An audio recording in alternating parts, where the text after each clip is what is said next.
Today we're going to be making Amish white bread. It's the first bread I ever learned how to make when I was really young, Mom. We're going to start with 2 cups of hot water, and you want to make sure this is on a level surface so that you can see if it's on the line. And mine's just a little above the line here, so I'm going to jump this into here. I have a pot of water on the back burner here getting warmed up to help us with our proofing. We want to get this done quick because I procrastinated it way too long. Pour 2 cups of hot water. This is just hot water from the faucet. It's about 110 degrees. That's what most people's water heaters set to. And then we're going to need some sugar. We're going to need 1/3 cup of sugar. And you can do less sugar if you don't like sugar, but man, it makes your bread taste much better. And I like just a little bit more than 1/3. Sprinkle that in your water. Makes the bread smell good. Makes you want to eat a sandwich. Whisk that sugar into that water real quick. Get it all dissolved. Now we're going to add our yeast. And we're going to be adding 1½ tablespoons of yeast. That's also 4½ teaspoons. And just sprinkle this across the top. And let's do that again. Dip it halfway. 1½ tablespoons.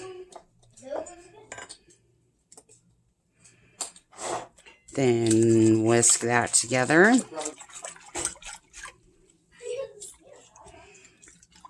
We're using active dry yeast, and I just keep this into a sealed container in the top shelf of my refrigerator. And if you buy it in bulk like I do, you can store half of it in your freezer as well. It won't harm the yeast. Make sure to keep that cold, though. It'll stay good longer. Okay, we're already starting to get frothy here, but we'll wait like another minute or 2.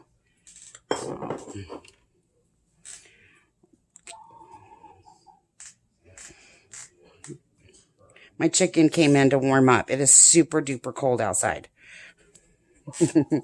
Say hi, Buttercup. What's up, Buttercup? She's a lonely chicken right now, so she's coming in to visit frequently.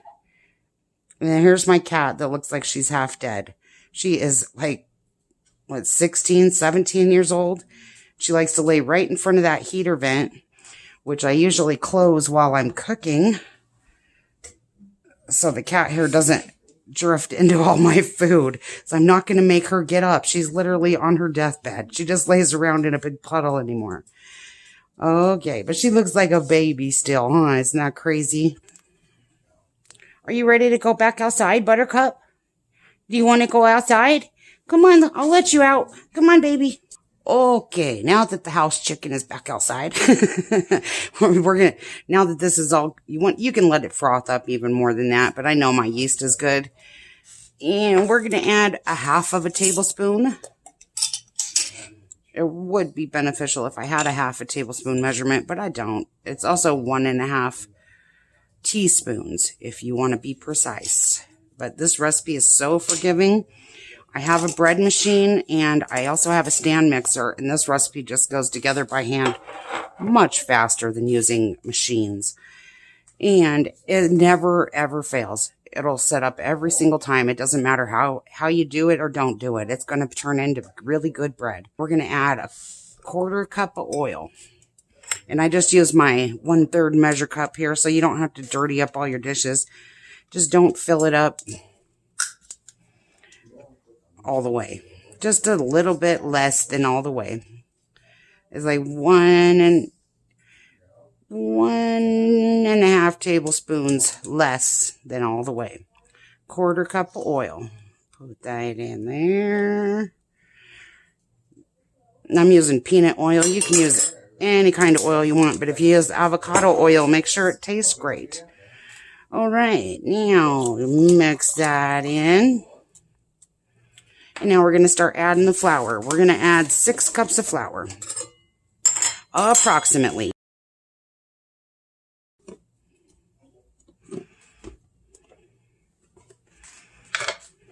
Once my water comes to a boil, I'm going to turn it off and just let it sit with the hot water. Okay. Come on. Okay. 1, 2, 3, 4,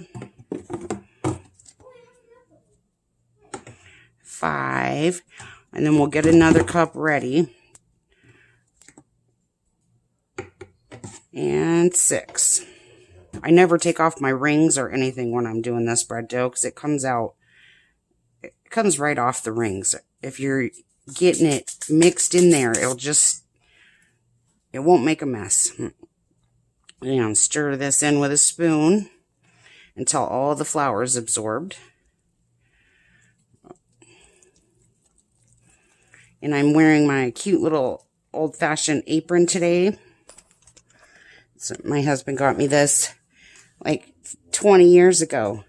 Isn't this cute? Because I'm wearing black clothes, and you don't want to try to make bread wearing black clothes because you will dust yourself every time.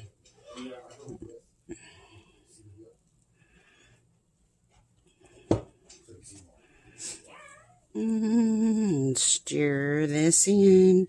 Then you just want to start using the back of your spoon or a spatula. It doesn't matter which side you use. But if you're using a spoon, you just kind of want to use the back of your spoon to incorporate that all in.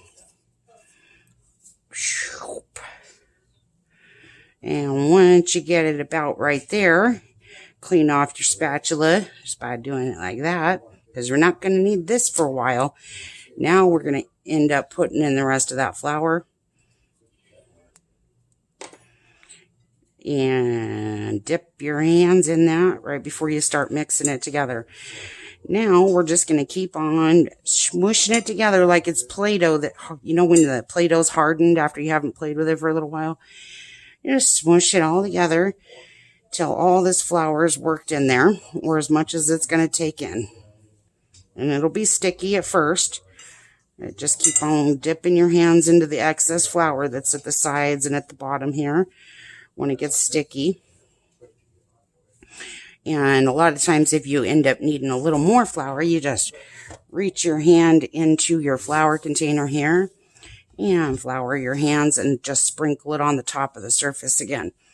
Now you just mix this together for about 3 minutes. Maybe 5 minutes.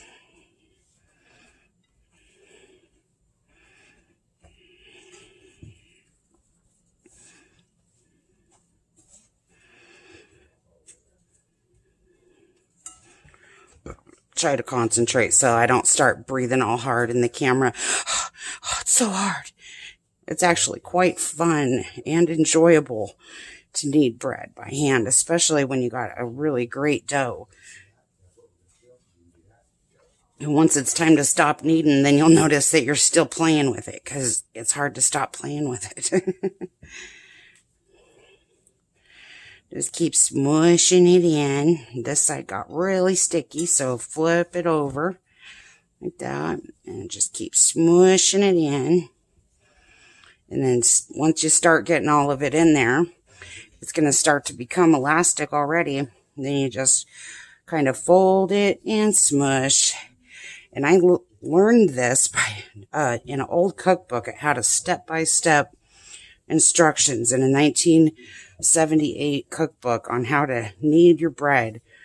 I had to learn this all by hand because I'd never seen bread handmade.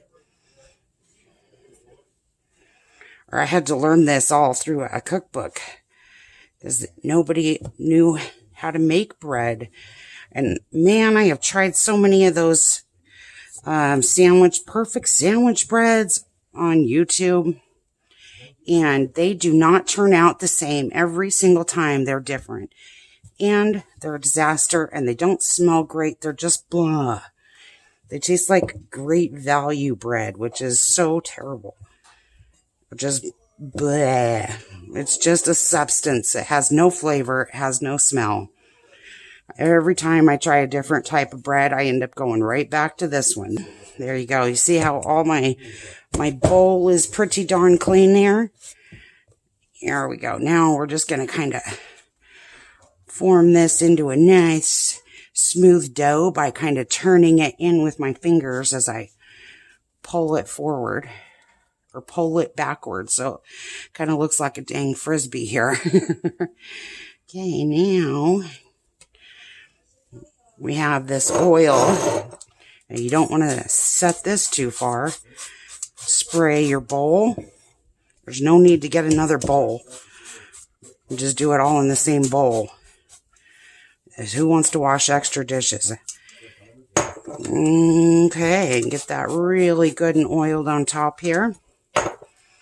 Smooth it all around. Make sure it got up underneath the bottom here.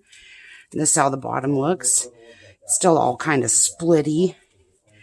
Just smooth it all around. There you go. Okay, now, see, it's so hard to stop playing with it. Okay, now I got some of these bread storage bags. This is what I'm going to store this in when it is done rising. But if it has print on the outside like this, make sure that your print isn't touching your bread, because that print will come off on your dough. And actually turn it inside out, just like that. Now the print is on the inside. Just don't forget that it's on the inside when you put your bread away at the end. Okay, now just cover this up nice and tight. And we're going to let this rise for 30 minutes. But to speed it up, if you don't want to do the speedy method, let it rise for like 45 minutes to an hour. But our water is just now coming to a boil over here. I'm going to turn that burner off after that water gets nice and hot. And we're just going to set this bowl right on top here. And then we're going to come back in 30 minutes. Okay, see you at 30. Okay, after it gets so big that it's popping out of the bowl, which is like about 30 to 45 minutes, depending on how hot your water was. Mine's been sitting for about 45 minutes. Take that plastic off of there. Punch it down. Get all the air bubbles out. And then we're just going to roll it into one big log here. Try to find the exact center. And let's see. That's about right. And then just choke it around its neck until it breaks into two. And let's see. Yeah, it's kind of even. Kind of not even. Then just smoosh it into a nice smooth roll here. Oops, we forgot to oil the bread pans. Hold on. I'm skipping a step here. First, that's why my hands are sticking to it, because usually you want to do this. Oh, and not spray your oven. Oh my gosh, I just sprayed the oil all over the front of the oven. Okay, so you'll want to do this. Spray your bread pans.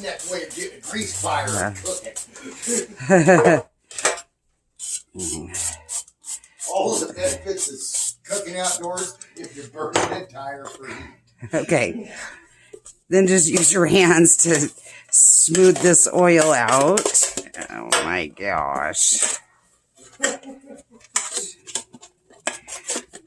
There we go. Now that we got our bread pans oiled, shape this into a nice smooth log here. And if you want, you could put one of these into the refrigerator, or if you want, you could put one of these into the freezer and then just let it thaw in the refrigerator overnight before you put it into your bread pan to rise. One for now and one for later. But we eat a lot of bread around here. There's 5 of us, so we're doing 2 loaves at a time. We go through about 1 of these per day, and this will last you 3 to 5 days out at room temperature.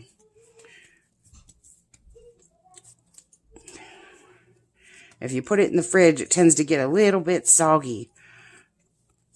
Ooh, I got one side here that just is a little bit bigger. There you go. And once you get that all down like that, just kind of press it down into the size you want it. give it a little bit of a burp. If you try to roll out your dough into a rectangle and then tightly roll it up, a lot of times it'll get that giant air bubble that runs through your bread. So you don't want that. Now, I've made this mistake many times. Most bread recipes will have you cover it when it rises this last time. Do not cover it. It will stick to your plastic and it'll deflate once you get up there. I've done it twice over the years because I think I know what I'm doing, and I try to make it without the recipe and then I forget. Don't cover this one. But either way, it'll still turn out edible. It just won't look as pretty. Okay, we're going to turn on our oven to 350 degrees. Get the pot of water out of the way. And then we're just going to place this dough right here. There's an oven vent right here in the back of my oven. So we're going to put them right here for about 15 to 20 minutes. Then we're going to come back in a few minutes. We're going to carefully alternate them just like that. So the other side is getting warmed up. 5 minutes later, turn them around here so one side doesn't get too hot. Then 5 minutes later, rotate one more time. It should only be about 5 more minutes. Okay, now that it's been 20 minutes of rise time, that's doing it the quick way in front of the oven vent here. The back of this pan is going to be very hot. So we're going to carefully pick it up by the not hot corners right here and put these into the oven for 30 minutes. Oh. Okay, we'll be back in 30 minutes.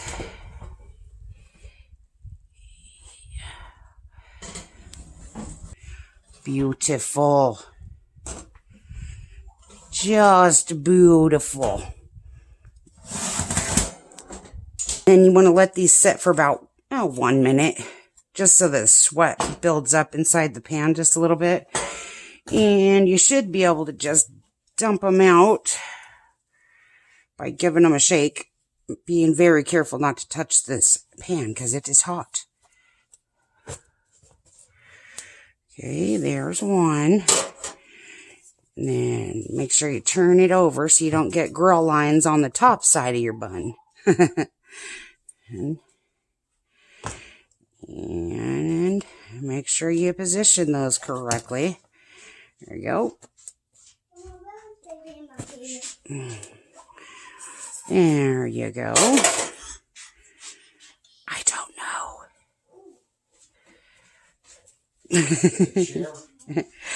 Okay, then you're going to want to let these cool off before you try to slice them so you don't end up with wet biscuit bread. There we go. So after you let this cool down for a little while, we can slice it. And I'm not going to be slicing on my silicone mat here. I actually have a glass cutting board that's underneath of here. But I'm just going to slice it right on the rack and use these lines right here for my guide. And it's still nice and warm, but I've let it cool for as long as I can possibly wait. I got my blue pajamas on. Oh, nice.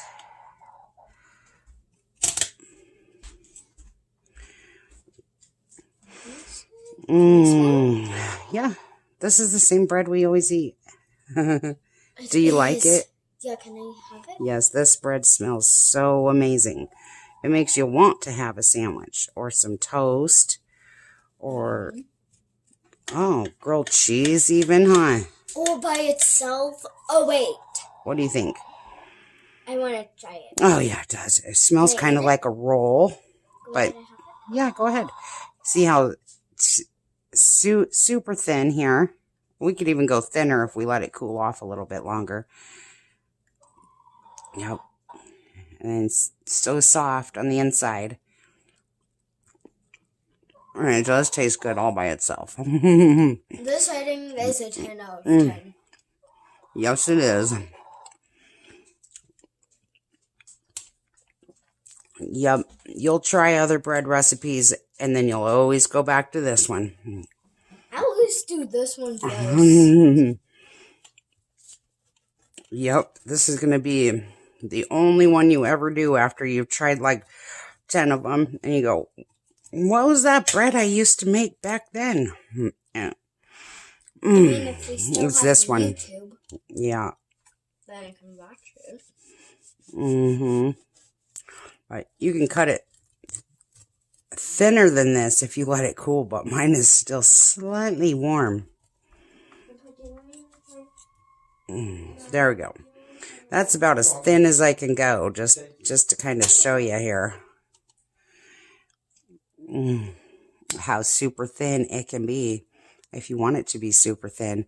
But this makes a lot of bread. It makes 2 full loaves, and these are big sandwiches for the kids. They usually only eat half of a sandwich when I make a peanut butter sandwich. A 9-year-old and a 5-year-old. And when you cut them about this thick right here, it only takes a half a sandwich to fill up a child. This is good filling bread. It's not full of just air. It's full of all kind of other stuff. Like what? Like flour. Yep. Okay, we'll see you guys next time. Bye. Bye.